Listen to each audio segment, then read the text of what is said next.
Hello, my name's Dave Kingsbury. I'm 74 years of age, a retired theatre manager from Weston-super-Mare.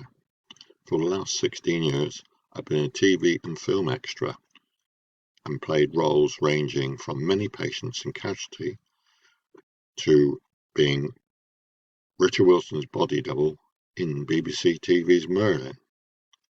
I also do voluntary work for the local hospice, and for the last 5 years, I've organised an all-60s night. Yes, mainly people, but obviously the music, and have raised over £10,000 for this local charity. I also love reading autobiographies and anything ranging from Sir Bruce Forsyth to Sir Cliff Richard. I've also owned small shares in racehorses for about 20 years, so I've owned many toes, hooves, and tails, and I'd love to get my hands on that blankety blank checkbook and pen.